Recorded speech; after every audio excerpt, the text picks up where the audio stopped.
I'm a Japanese astronaut. I'm the president of Association of the Space Explorers, and I am proud to say I'm a spacewalker.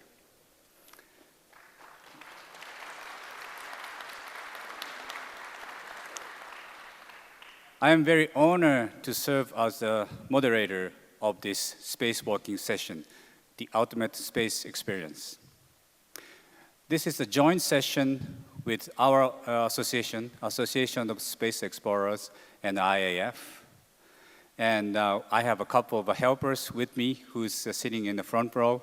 Before I start my session, I'm going to introduce two of my good friends, Mr. Christian Bank. You can stand. He is a chairperson of a Human Spaceflight Committee of IAF, and sitting next to him, the man in red, the Dr. J.D. Berto. You can stand and turn around. He's now serving as the executive committee of Association of Space Explorers.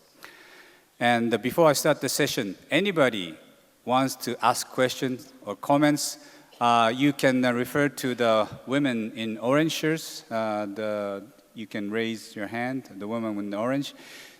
They have a paper, and you can write the paper, and towards the end, I will ask them to collect your questions, and then it's time to come Christian and the JD. They will search through the questions, and he will give me just a couple of one for the general discussion. Okay, today we'll talk about the spacewalking.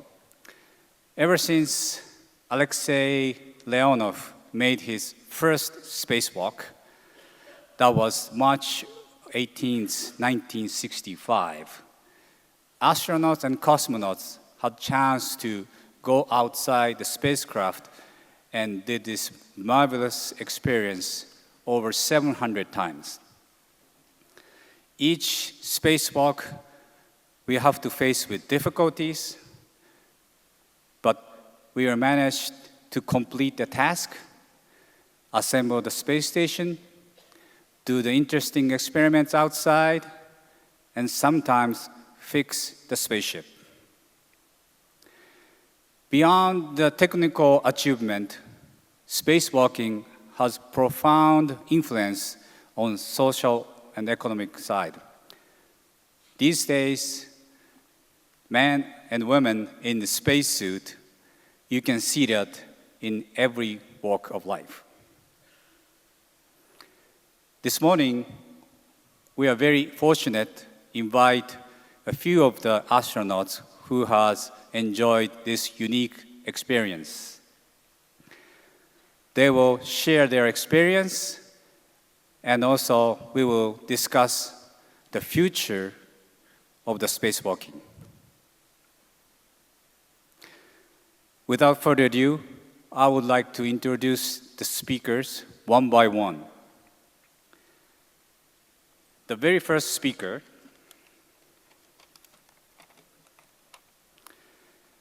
Dr. Buzz Aldrin, Moonwalker, Gemini 12, and Apollo 11. He conducted the first successful spacewalk, first astronaut to train underwater to simulate weightless training in space. Buzz, please come up to stage.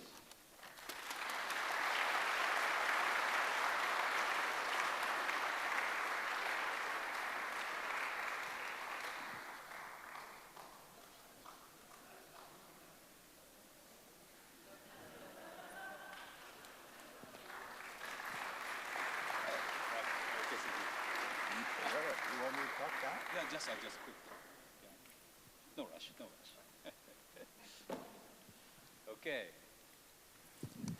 Well, knowing Buzz in a different costume, but I know you are a spacewalker, but a few of us know about your underwater space training. Could you tell us when did it actually start, and you are dressed like that on the first day? Or?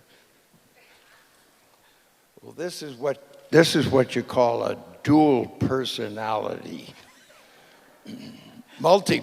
multifunction, All right. multitasking.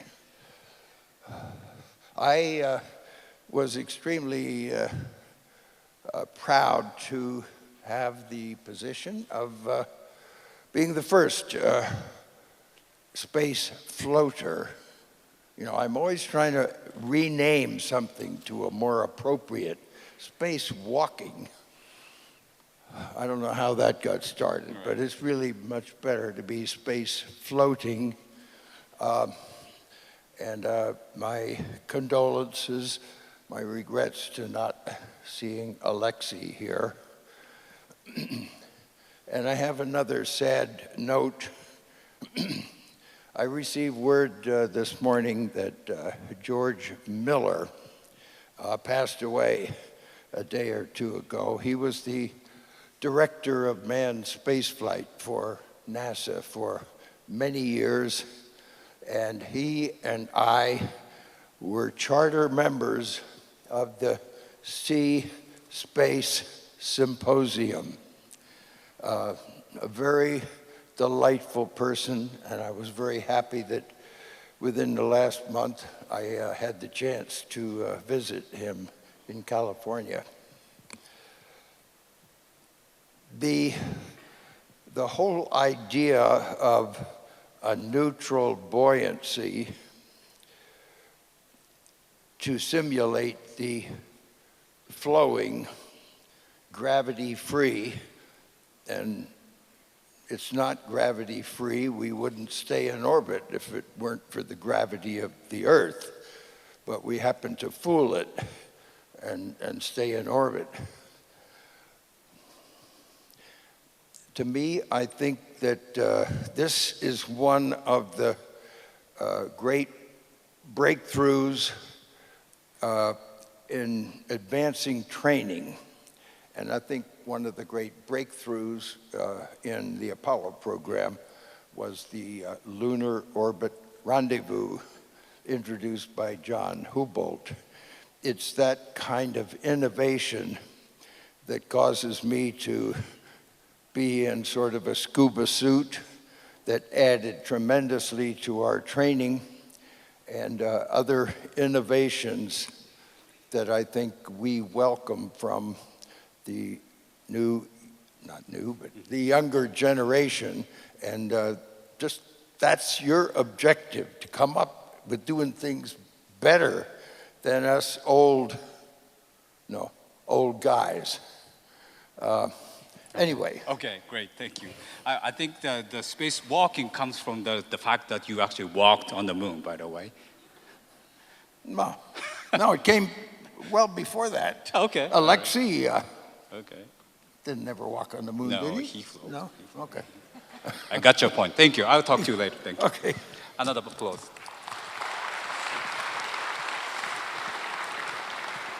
Okay, next speaker, Dr. Christer Fuglesang from Sweden, and he did the most European spacewalking record. Christer, come up, please.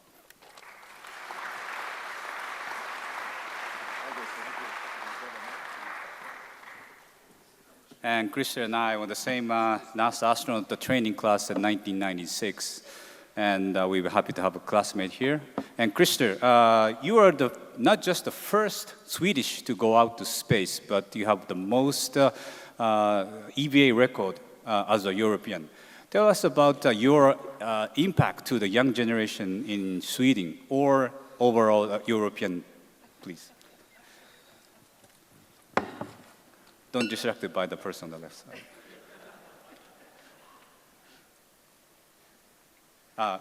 Christer, could you, Christer? Oh, you're taking pictures. Could you tell us about your influence to the younger generation in Sweden because of the fact that you did the most spacewalking as a European? Well, being the first from a country, it always has a big impression in the country, especially when maybe this is a little smaller country. And but on the other hand, it's been space flyers from 36 countries in the world by now. So then I think having done something special, which is at least somewhat some kind of record, that always gives extra pride to the young people in the country.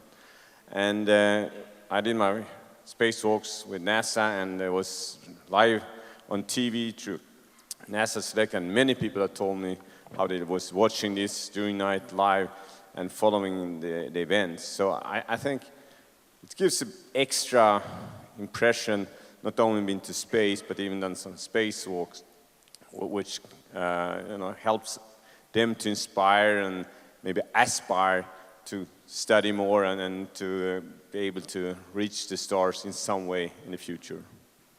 Okay, thank you very much.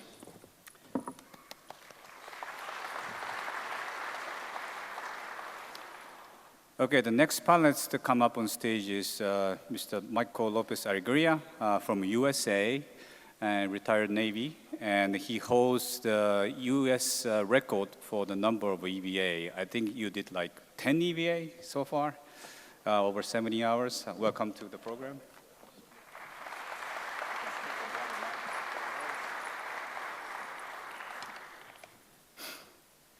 And LA, I believe you are the very few astronauts who did spacewalking both in Russian EVA, Russian OLAN EVA, and American EMU. Is that correct? Okay. So could you tell us, the brief difference of those systems, and which one do you like better? Sure. Good morning, everybody. Well, I thought maybe I get that question fairly frequently, and I think it's interesting to talk about the similarities because obviously we're working in the same environment. But first of all, they both have sort of a hard upper torso with flexible arms and legs. They both have a backpack, a life support system, and they both have sort of multi-layer insulation to protect us from the extreme temperature conditions and also the radiation. But they're pretty different in a lot of ways. First of all, the Russian suit operates at 5.8 psi, which is about 0.4 atmospheres. The US suit is lower, 4.3 psi, about 0.3 atmospheres.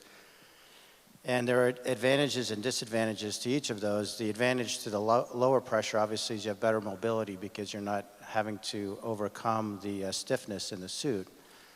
But what's often overlooked is because the Russian suit is at higher pressure, it takes a lot less preparation to get out the door. And what I mean by that is because you're operating at a very low pressure relative to the atmosphere you've been inside the space station or the space shuttle, it's a bit like diving. So when you dive at depth for a long time and then you come up, you have to worry about something called decompression sickness, which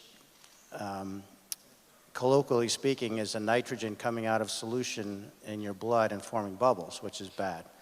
So the same thing happens if you go from pressure of 1 atmosphere inside the space station or space shuttle to being at a lower pressure in the suit. And since the Russian suit is at a higher pressure, that differential is less.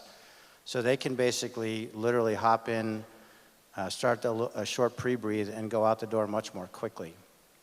The Russian suit is easier to get into and out of. It has a simple, like a hinged backpack, so you sort of get in from the back. The gloves, the helmet, and the lower torso are already integrated. It's much more reliable in that it was designed to be operated from on board a space station, whereas the EMU was designed to be brought back to Earth after use and refurbished. So the tolerances are tighter, et cetera. The Russian suit has maintenance packages that are used to change out the batteries, some of the life support components on a routine basis. So it's more user-friendly in orbit. But once you get outside, I think I would much rather prefer to be in the EMU because of the mobility. The lights are better, the gloves are much better, the tether system is better. In the Russian suit, we basically have 2 fixed-length tethers that you move every time you take a step, so to speak, with your hands. You have to change the location of the tether point, whereas the US system has a retractable tether that's about 75 feet or almost a little over 20 meters long, which you fix in one point and you have a lot more mobility, so you can move back and forth. So in summary, I'd say The Russian suit is like BMW 7 Series in that it's comfortable, sort of big and roomy, and the EMU is like a Ferrari, a little bit more sporty. Okay. Thank you, LA. Thank you, LA.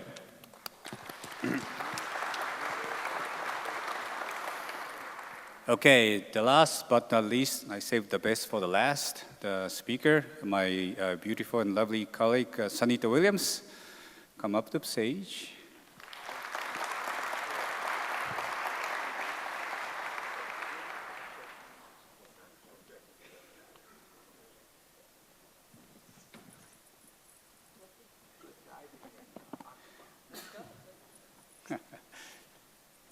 Okay, Sunny, obviously the first time appearance in IAC, but she had guts to visit the local school yesterday and talk to an 8th grader. Don't worry, today's audience is easier than 8th graders, so don't worry.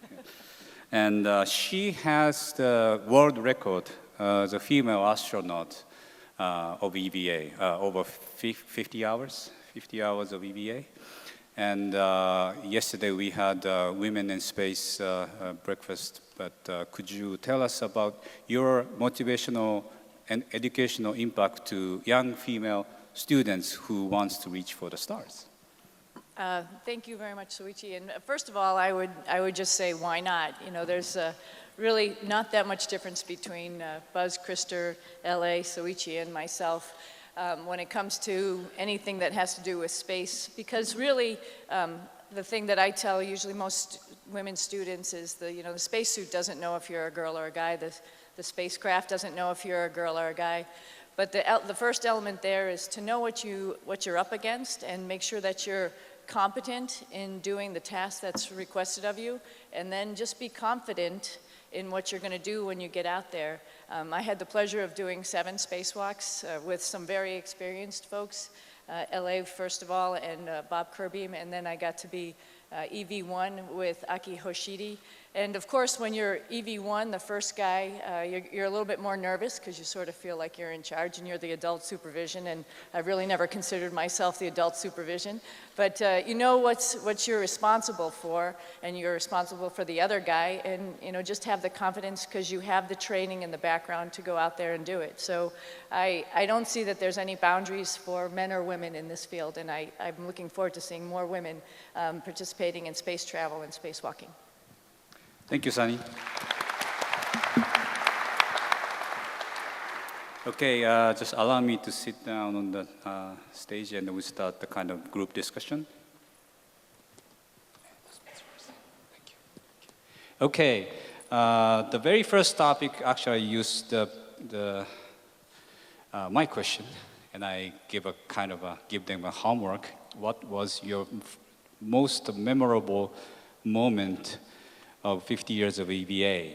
And I guess each of you have some answers. We're going to start off from Buzz. What was your most memorable moment of EVA? And that you gave me the photo. I want to share them with the audience. Peter, could you bring the first picture that Buzz sent to me? See in the back side. One of you Johnny-come-lately guys at the space station played around with a camera and made a momentous discovery that he could take a picture of himself. And so he said, "This is the first selfie in space." No, we had to correct him. Ultraviolet camera to take pictures during 2 night passes of ultraviolet star clusters. So Jim Lovell had to position the spacecraft and then shut off the thrusters. And then it was a 5-10 second exposure time. And that we did during the night pass. And the day pass, of course, wasn't scheduled, so we were totally sightseeing. And looking down on places where maybe I might get to dive in the future, but I didn't know that. I started diving, scuba diving in 1957, but I did have a chance to look down on where we are today in Israel and to see the Gulf of Aqaba and the Red Sea. And I can tell you, having just come from Eilat and the Gulf of Aqaba, the diving there is really very, very nice. And also was diving in the Red Sea, among many other places. The position of floating neutral buoyancy underwater with the current moving, it helps communicate because you grab hold of a rock, and then hold it, and you are aligned relative to the current. But you do not fight against the current, because it's going to win. And the same way in floating in space, spacewalking, you do not fight against the elements, no matter how frustrated you may get about your foot not going in the right foot restraints. And let me tell you how foot restraints evolved. Well, I guess it has to start all the way back with Ed White's simulating training for EVA. And it was not really a foot restraint, it was an air-bearing table. And he would stand on the feet and use the manipulator gun. We called it something else, but it had jets so that if you thrusted and through your center of mass, it would move you in that direction, and of course. And it reasonably got the job done, but it was not as much fun as a full maneuvering backpack.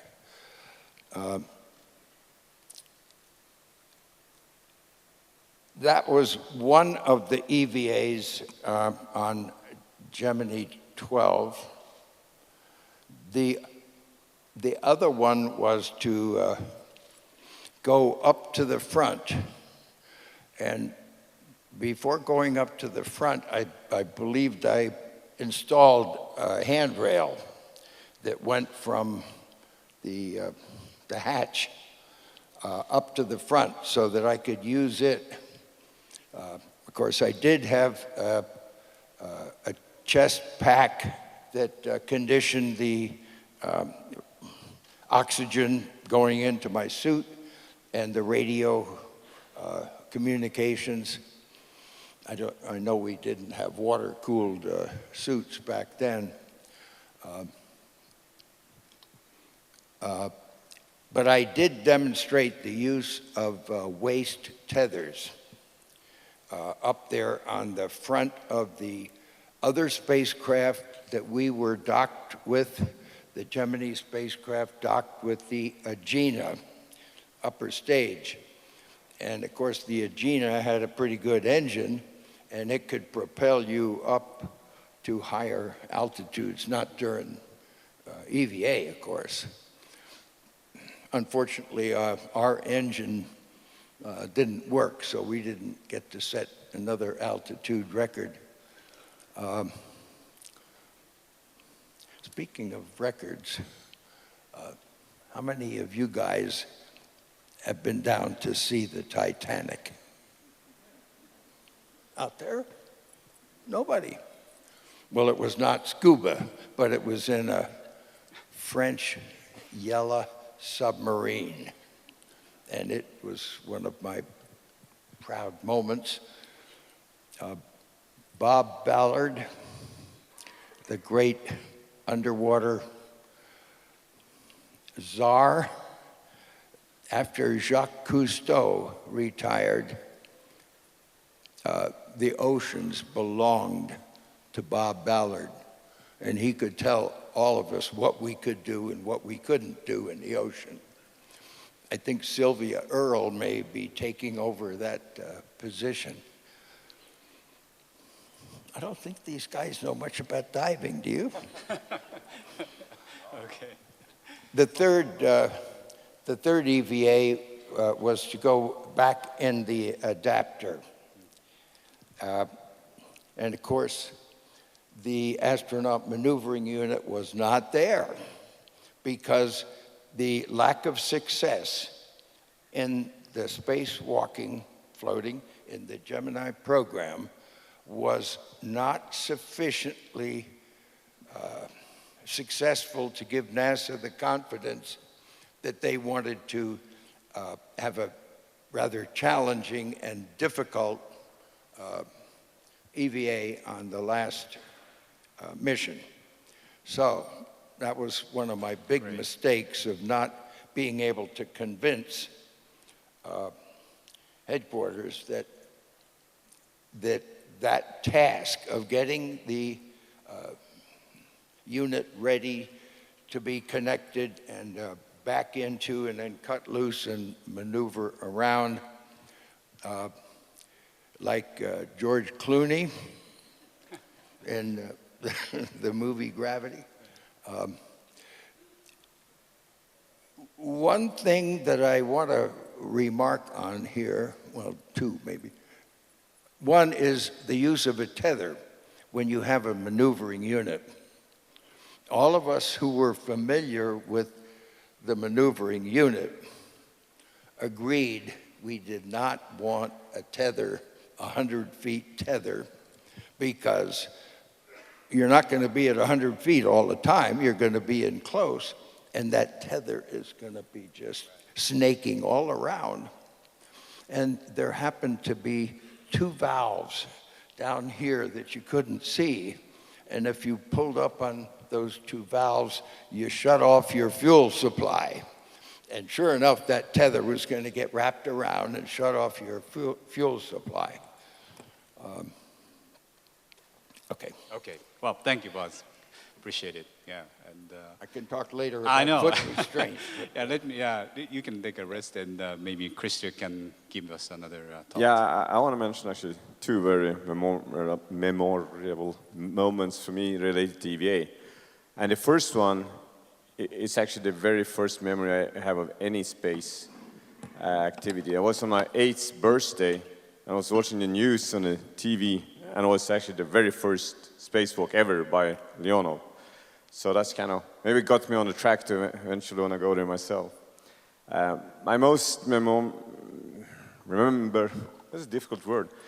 The EVA I remember the best is the third EVA I did, which was on my first flight, and we had to fix a solar array which didn't want to retract. And interesting as both these guys on my right side were there at the same time. So this was an unscheduled EVA, which meant that we had not trained for it at all. And we just went out there with some improvised tools. Sunny had been up there 2 days before, shaking the solar array, and it didn't want to retract. So at that time, the solar array was on the top of the space station. So you were really on top of everything and hanging out there, seeing the whole space station, and then another 350 kilometers below the Earth floating by. That was definitely a very special feeling. But in addition to that, how we had to work real time to solve the problem, and how so many people were helping out at the same time. And I think it was actually Mike here who came up with a final solution for what was the problem with solar arrays, watching from the inside as a commander of the space station. And came up with an idea. And in addition, hundreds of people literally working on ground. I felt almost like I had not only this tether to the space station, make sure I didn't float away, but also kind of tether down to ground.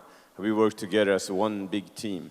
And I want to bring up the enormous importance and the wonderful work done by hundreds of people, maybe thousands, for each flight and EVA we do in space. So all those people deserve at least as much credit as we do going outside. So thanks to all of them as well. Thank you, Christopher. LA, now what's your memorable? So I remember that EVA that you and Beamer did, and when we solved the problem, and I really did feel like we were all part of a gigantic team. And ironically, my story is very different. It's a very alone experience. We've been talking about tethers, and you know, we always tethered, and a tether is probably a 1/4-inch braided steel cable, so it's probably not going to break. But if it becomes unhooked, either on your end or on the end it's attached to the space station or the vehicle, you have a problem. So in the days of the development of the EVA tools and techniques before the space station was being built, if that were to happen, the shuttle would just go chase you down. You could actually be rescued by the shuttle. Even when they were repairing the Hubble Space Telescope, that was true. But when we started doing EVA from the space station, as it got bigger and bigger, it became impossible to maneuver that gigantic piece of hardware to go chase you down. So the engineers at NASA came up with something called SAFER, Simplified Aid for EVA Rescue, a very modest version of the MMU that, before George Clooney made it so famous, was actually test flown by Bruce McCandless, where they took that beautiful, iconic picture of him on the horizon about 100 meters away from the shuttle. So I had the fortune of getting to flight test this SAFER, and it happened on a mission that we were docked to the International Space Station. And the way we did it is my partner had his feet in the portable foot restraint that was attached to the end of the shuttle's robotic arm. And the operator, Koichi Wakata, inside the shuttle maneuvered the arm as far away as it could get from the payload bay. And then my partner was basically holding on to me, and he released me, and I was floating completely free, although I was tethered. Pretty clever, because as Buzz mentioned, not only don't you want that tether sort of snaking around in front of you, but you also don't want the spring force, which is small but constant, to be affecting your trajectory. So we turned the tether around so that the springy end was being held by my partner Jeff, and I was being basically walked like a dog from one end of the space station back to the other.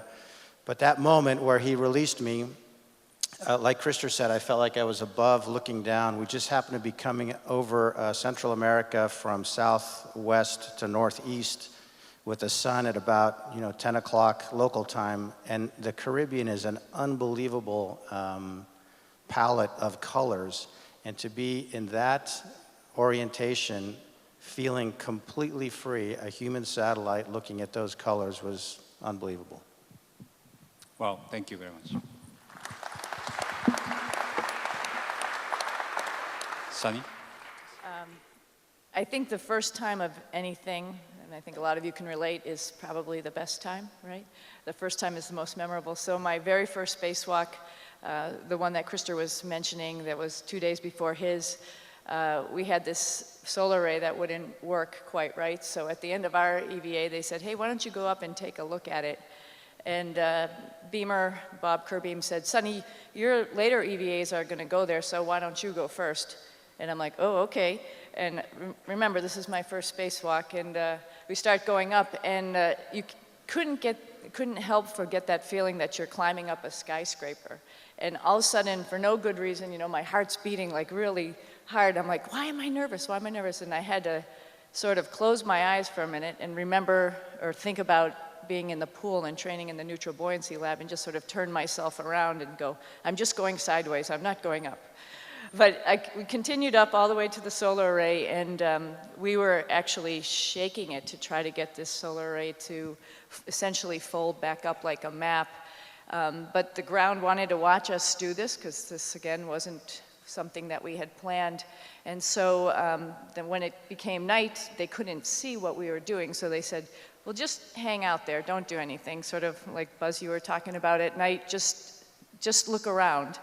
Well, it started to get pretty cold, and just hanging around up there, I'm just trying to move my feet a little bit in the, just trying to get a little bit warmer. And all of a sudden, the northern lights were below us. And I don't know if you're all familiar, I think there's a talk about northern lights during this conference, but if you're not familiar, please go to that talk and take a look at them. But to see them, usually on Earth we see them above us, but to actually see them below you and moving and hitting the Earth was just spectacular, and it really made you realize that there is probably so much more energy in the universe that we have no ability to really control or do anything about, that it made you understand that we are very small in all of this, and a pretty spectacular view. So I have to say that was probably the most memorable spacewalk. Thank you, Sunny. Yeah, as you can see, the memory of EVA, it is so vivid, so impressive, so that everybody on stage, they can talk about their experience. Like the Buzz case, Gemini 12 is 49 years ago, right, in 1966. So, but still he talked like it happened like yesterday. So it's quite fantastic. By the way, you guys see the beautiful pictures of EVA. It is compiled by Airbus company. So I would like to appreciate Airbus for coming up with this beautiful slideshow. And now I would like to move on to the question from the audience. Christian, JD, thank you very much. Just give me a couple of them. I just start from number one. We're now talking about the 50 years of past EVA, and the question is about 50 years from now, basically what's coming next. And the new project, the new suit. I think Sunny is the right person to start. I'd like to mention that she was recently assigned to the United States new commercial vehicle crew. Is that right? So congratulations. Round of applause. Thank you. So she'll be assigned for the next long duration flight, hopefully, or whatever the test flight coming up. So yeah. So I think could you tell us about your thought about the next generation of spacewalking? Right. So spacesuits are interesting. They are not always easy to work in. They're a little bit difficult, but that's, I think, by design. That they are their own spacecraft, and so they have to have everything in them to keep you.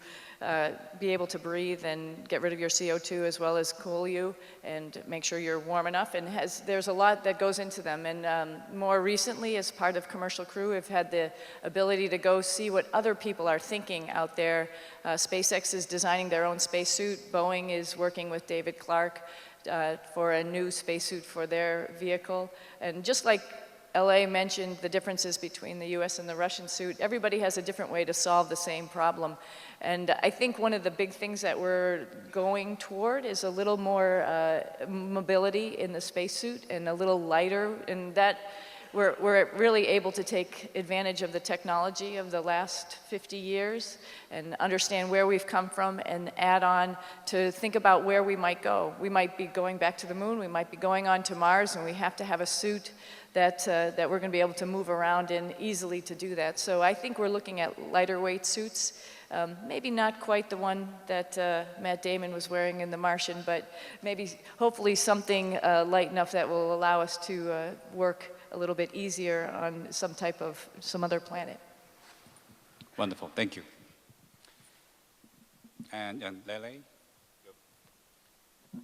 So I agree. I think the biggest difference between the suits we use today and what we'll be using in the future, I hope, is that they're planetary. So they're not zero-G suits. They're suits that we'll be walking on some surface with. And it may look, the EMU looks a little bit like the suit that Buzz wore on the surface of the moon, but it's quite different. You've got, the weight and center of gravity considerations, the dust, and other factors that make it quite different. And I think some of us have participated in this underwater habitat called NEMO, NASA Extreme Environment Mission Operations. And one of the things we've been doing down there is taking prototypes of not suits, but just concepts, and actually being able to move the center of gravity of the suit up, down, left, right, in and out to be able to simulate how it's going to be to walk. So when you walk on the surface in the ocean, it's not unlike walking on a reduced gravity body that could be Mars or the moon. And so these kinds of things are going on right now, even though we haven't decided yet where we're going first, either back to the moon or onto Mars. Wonderful, thank you, L.A. Chris, you want to add on something? Yeah, today a spacesuit is really a one-man spacecraft. And I think that it will look more and more like suits, dive suits. There are some advanced research going on to actually have some skin-tight spacesuits. So basically, just sitting on the skin and making sure you still keep the pressure, which is what you need to do. And then in the end, you may just need to put on a helmet. You still, of course, would need a life support system when you go on Mars, whatever you do. But we'll go towards lighter suits, and in 50 years, I think we could have these just skin-tight suits, which would be very more comfortable than today. It's really the movability, this dexterity, which is a problem doing spacewalks. Well, thank you, Christian. It was nice, interesting thought. And Buzz, I know if you start talking about the future, you need another 3 hours. So I have a different question for you, and from the audience. And looks like it's from a lady, maybe it's 8th grader, or 28 years old. What does it feel like to have a Disney character named after you? Buzz, please answer. Well, there is a history behind that infinity and beyond. The name Lunar Larry was not acceptable, so John Lasseter wanted more realistic names, so he looked down the list of names, and there I was. I want to tell you that their pay scale is not very high at Disney.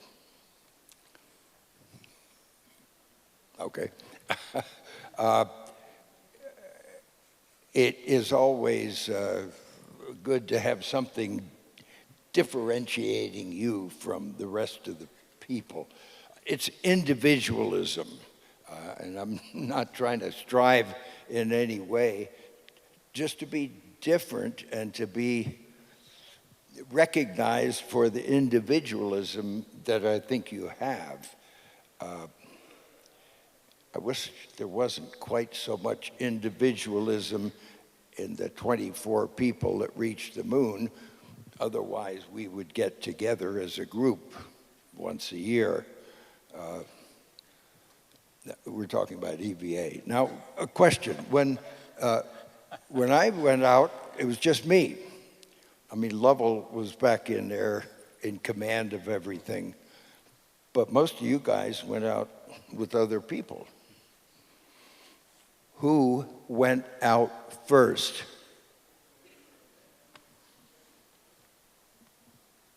Gee, I thought that would get a bigger response.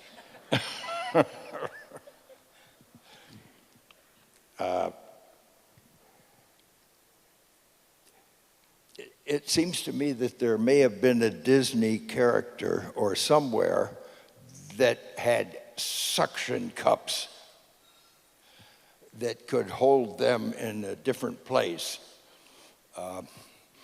And maybe those were replaced in somebody's mind by magnetic shoes, so you could walk around with magnets and they would maintain your position. Well, foot restraints went through an evolution. I don't think there was really anything beyond or before, except the air bearing. That was just training for the situation. But there was the use of Velcro. Velcro on your feet and Velcro on a bar. It did not work very well. Then there was a loop, a metal loop to put your foot in. And that was okay, but then we canted the loop so that when you put your foot into them, you could squeeze your heels together. And we were still having difficulty, so when they came up with a foot restraint for Gemini 12, you would put your foot, your heel in this and turn your toe, or the other way around. Whatever it was, when you got into this plastic, I guess it was, foot restraint, there was no moving around. You couldn't really get out of it without reversing. But it was so effective that I could take one foot out and then lean back and look all around. And in the back of the adapter, there was an interesting situation that led to other realizations. But here I am in the back of the adapter, and the foot restraints and some hand rails with cameras on them that didn't work. But there was a way to get from the cockpit to this handrail. And when I would think about it, my up and down is this way, but Lovell's was that way. And I thought, that's unusual. And then during a rest period, I leaned back and, oh, there was the Earth down here. A little bit later, I had another rest period. Oh, it's not there anymore. What happened? Oh, it's up here. Now, the reason that's important is because of visual orientation and the knowledge of that. And there's a category of orientation that has an effect on space adaptation syndrome. That's the effect of people getting into space for the first time. They feel maybe a little dizziness. It might even lead to being sick all the way to the moon.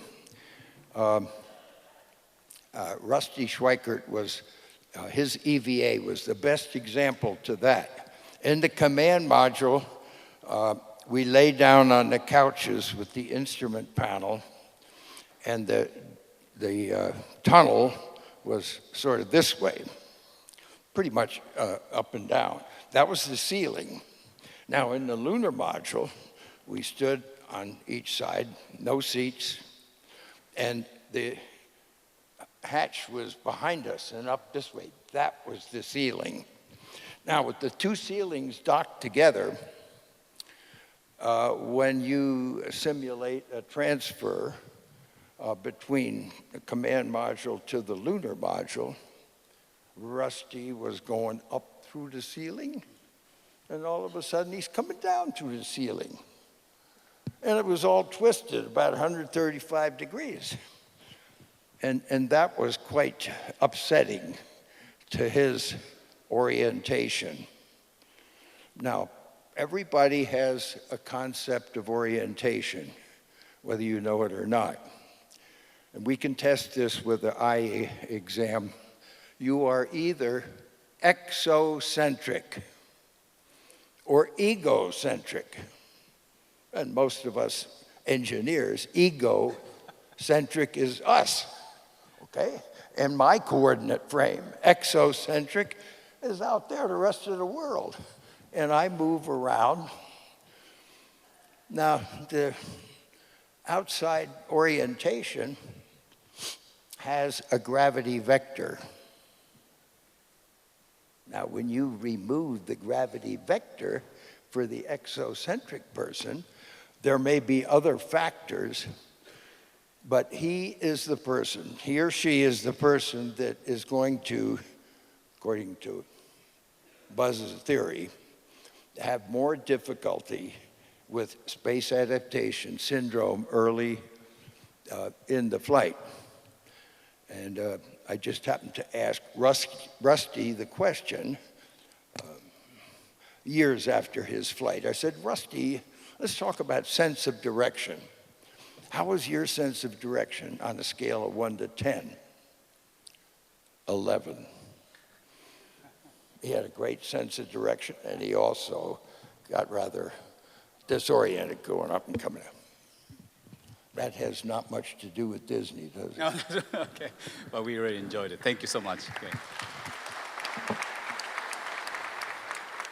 Okay, maybe take just one more question. Somebody just want to ask this question. The spacewalking is, they usually take long hours. How did you handle the stress and the hunger during the EVA? Anybody wants to take this one? The stress during EVA and hunger. Anybody?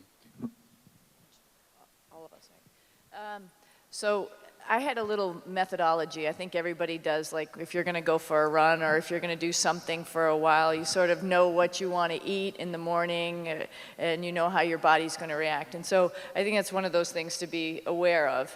And for spacewalking, it's sort of like the same thing like running a marathon. You want to know what you can deal with insofar as eating and how your body's going to react. So for me, I had maybe it was because we worked with the Russians for a while. I had all these little superstitions and traditions that I wanted to follow through. So I had fluff, I don't know if you know what that is, marshmallow fluff and peanut butter. I had a peanut butter and fluff on a tortilla the night before, and that was my good luck dinner.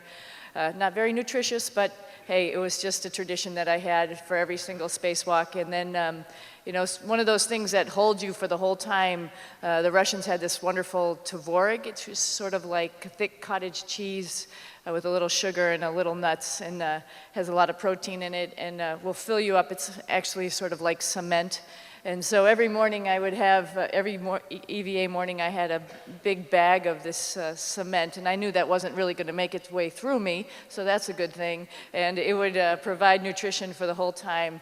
So I had these little methodologies and traditions that I did for every one of my spacewalks, and so I knew that wasn't going to stress me out. I think one of the most, I wouldn't say stressful, but interesting spacewalks was my first one on my second flight with Aki, which happened to be, we were replacing a big circuit breaker panel essentially, and we had a little bit of a problem with that, and it ended up being a little bit over 8 hours, and again, that's a little bit longer than usual. Usually they're about 6 hours long, so I had in my mind looked at the world view, and I knew after we came in we were going to be able to see this hurricane. And while we were still outside, we saw that hurricane, and I was thinking to myself, oh boy, we've been out here for a long time. And so I think the stress level starts to go up when you realize that the time has ticked. No one has really mentioned anything about CO2, and I guess our oxygen level looks okay on the gauge, but it's time to start thinking about coming in. And I felt like, particularly when I was the adult supervision, EV1, you really, at the end of a spacewalk, I started to get a little bit very much business-oriented, very much ball on getting back to the hatch and making sure that all your T's are crossed, your I's are dotted, all the tools are brought back in, all your tethers are in the right place, and the biggest thing, I think the most important thing, is getting you and your partner back into the airlock safely, and that sort of hits home at that last half hour of EVA. You start not thinking about the task per se, but making sure that you both get back in safely, and so being very organized and very methodical at the end, I think, was the way that I handled that type of stress. Okay, wonderful, thank you.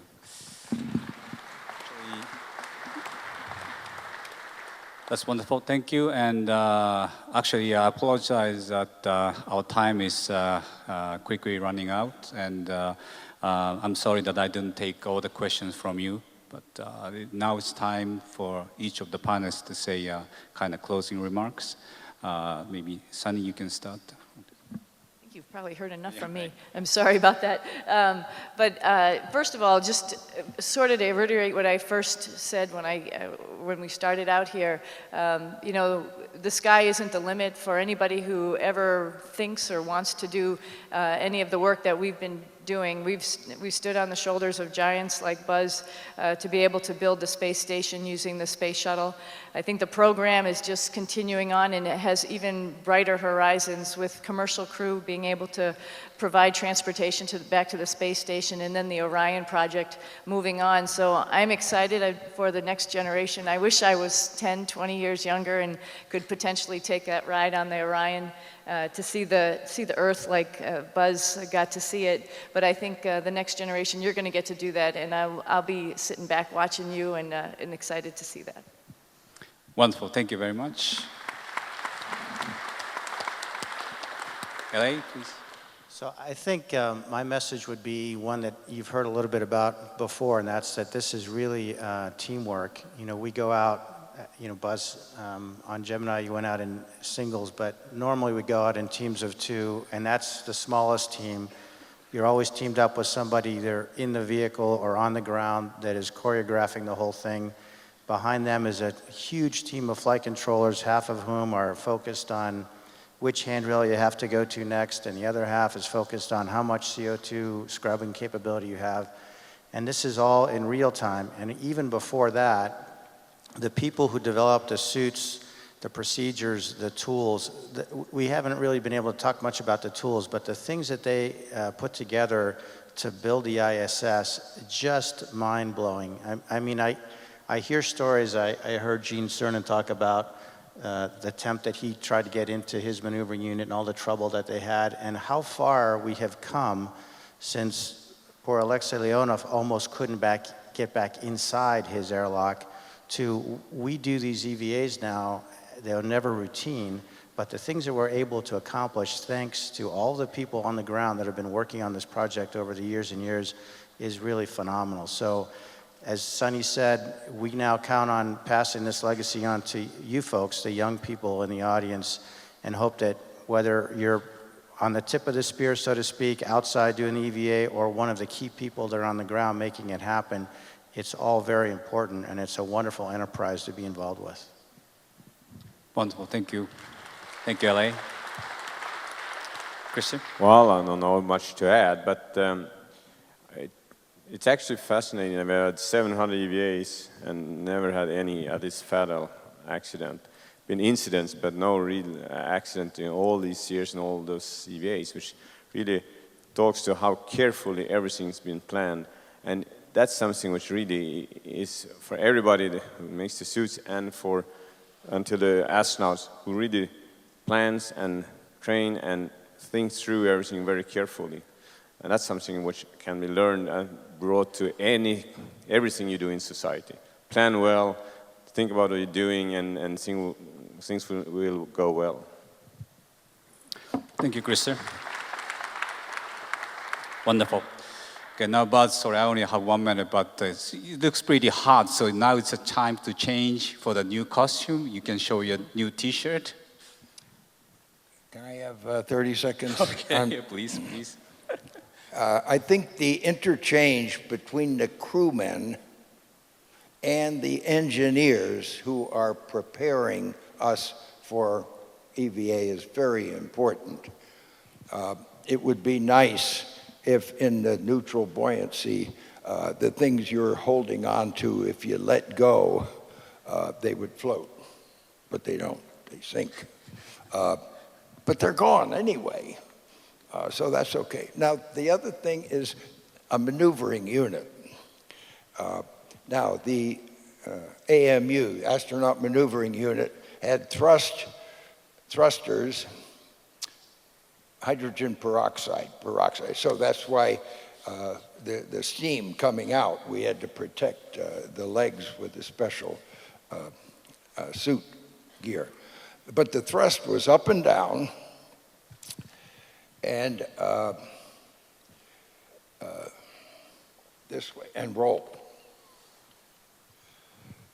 So it was fore and aft and roll, no yaw.